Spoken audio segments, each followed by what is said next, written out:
안녕하십니까. 인도태평양 전략연구원에서 운영하고 있는 공작관TV 그레이트게임의 최수영입니다. 오늘도 저희 방송을 시청하시는 전국 방방곡곡의 국민 여러분, 또한 해외에 계시는 동포 여러분, 한 분 한 분께 감사의 말씀을 전합니다. 오늘 제가 전달할 얘기는 세계보건기구 WHO라는 그런 기구가 있죠. 그곳의 사무총장이 중국이 사실상의 코로나19의 진원지다, 근원지다, 이것을 지금 이야기하고 있습니다. 이 동향에 대해서 좀 말씀을 전해 올리고자 합니다. 우리가 흔히들 중국의 병독이라고 합니다. 중국의 병독. 이것은 결국 중국 우한에서 발생한 중국 우한 병독, 우한 폐렴이 되겠죠. 자, 이 중국 우한 폐렴으로 불리게 됐던 이 코로나, 혹은 또 코로나 또 19라고 또 이름을 지어놨었습니다. 자, 이 코로나가 중국의 호북성 우한시에서 폭발한 지가 벌써 3년이라는 기간이 지났는데, 이로 말미암아 전 세계에서는 수천만 명이 사망을 하였었습니다. 또 이들의 이 코로나 병원균의 근본적인 출처에 대해서도 모두가, 세계가 모두 중국의 우한을 지목하였었습니다마는 중국은 결코 이것을 인정하지 않았었습니다. 자, 이런 가운데 세계보건기구 WHO의 테드로스 사무총장이 4월 6일 기자회견석상에서 중국이 코비드-19, 이 코로나 기원을 설명할 만한 충분히 많은 데이터를 보유하고 있다고 믿는다, 이렇게 언급을 함으로써 관련 정보를 전 세계적으로 공유해 줄 것을 촉구하고 나섰습니다. 이에 주목을 받고 있다고 하는 이런 점입니다.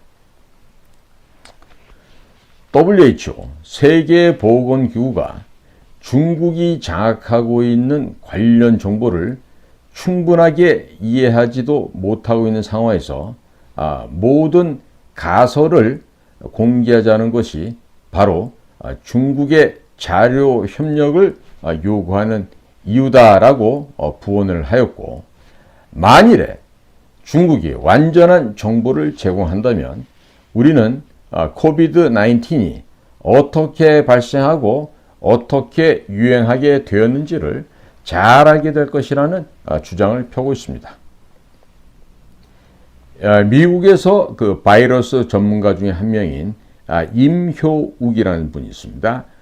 린샤오슈이라고 하는데, 이 린샤오슈이는 세계보건기구가 핵심을 찌르지 못하고 있다라고 비평을 하면서 중국 정부가 2019년도 우한에서 무슨 일이 어떻게 발생하고 있는지 분명히 알면서도 속이고 있는데, 지난 3년간의 모든 국제적인 협력을 거부했던 그 근본 원인이 바로 중국 정부의 우한 폐렴 발생을 숨기려는 그러한 의도였다라는 것을 다시 한번 비평하고 있는 것이죠.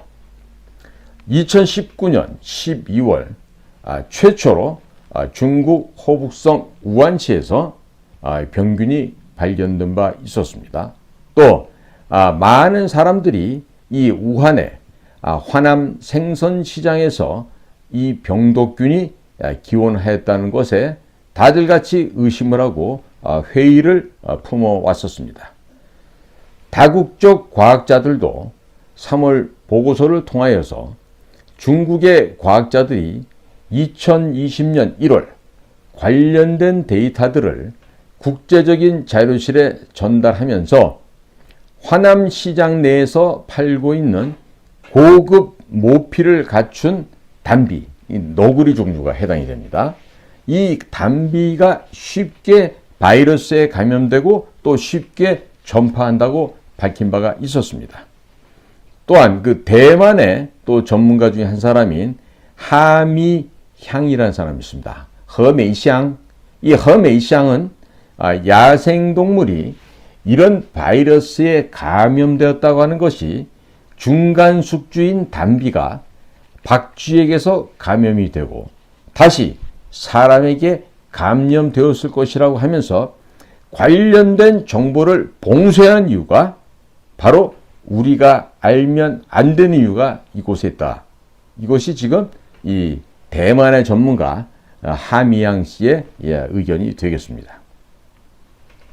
한편 세계보건기구 WHO 전문가인 마리아 반 카크호브는 최근에 공개된 중국 측 바이러스 기원에 대한 자료에서 찾은 그 실마리로서 2019년도 말 이후에 감염된 사람들이 다녔던 곳들을 별도로 조사를 하고 있다고 밝힌 바 있습니다.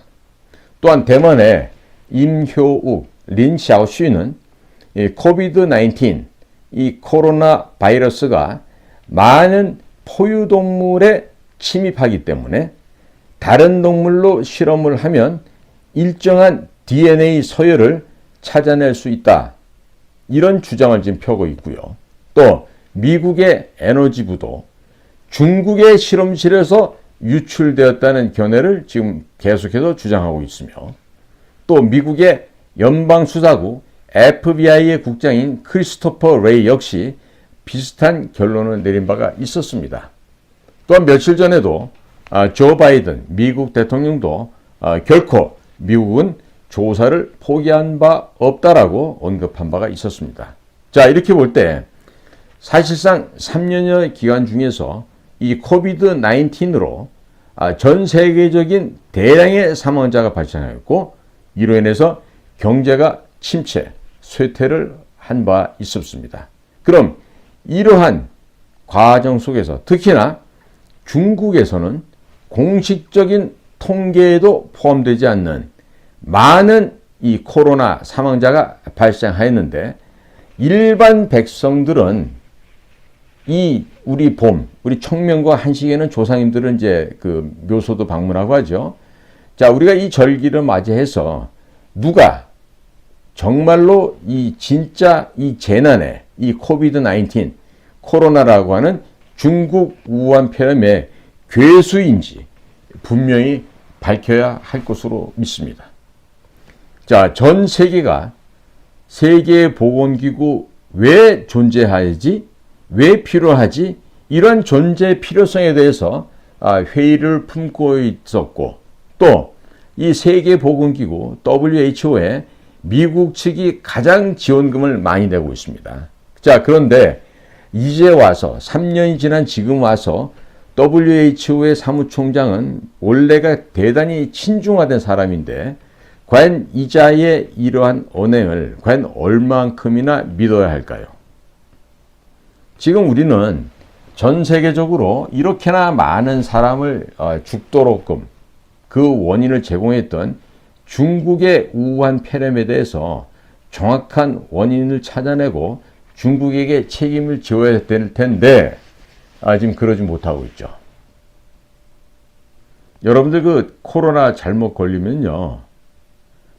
몇십일씩 혼수 상태에 빠질 수가 있습니다.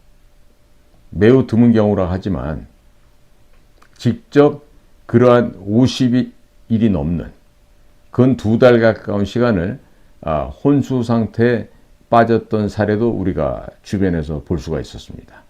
또 어떤 교회 목사님께서도 근 30일 정도 혼수 상태에 빠졌다가 이제 극적으로 깨어나시고 했었는데 그러면 이와 같은 중국 우한에서 발생한 중국 폐렴 그러니까 이 이름을 코로나라고 짓는 것도 잘못됐죠. 정확하게 말하면 중국 폐렴이라고 이야기해야 될 텐데 자 이것이 희한하게도 코비드-19, 코비드-19으로 명명이 되면서 전 세계적으로 퍼져나갔습니다. 덕분에 가당치도 않은 그런 그 흰 고무신을 신는 그런 이들이 발생을 하고 그 흰 고무신을 신으면서 이제 또 목숨을 잃는 그런 사례들도 있었죠. 그러니까 지금 우리가 세계보건기구에서 이렇게 뒷북치는 거에 대해 가지고 환호성을 올릴 게 아니고요. 저는 이런 대비를 해야 된다고 생각합니다. 왜 그 에비앙 플루, 그 조류 독감이라는 게 있죠?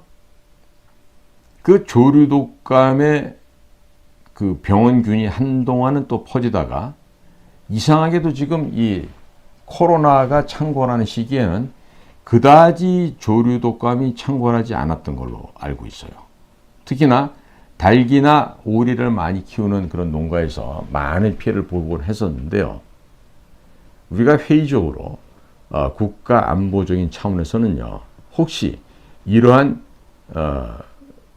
병원균, 즉 조류독감균, 혹은 그 구제역균, 혹은 이와 같은 그 코로나균, 이것을 인위적으로 살포하는 그런 것은 없는지 잘 봐야 됩니다.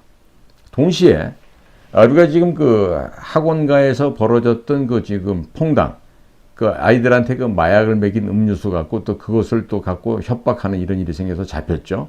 자, 그럼 그런 것들은 CCTV를 통해서 찾아냅니다. 그런데 왜 전국에 벌어졌던 4월 2일 날 전국적인 이 방화범들에 대해서는 아직까지 단 한 명도 잡혔다는 얘기가 들려오지 않고 있어요. 왜 그럴까요?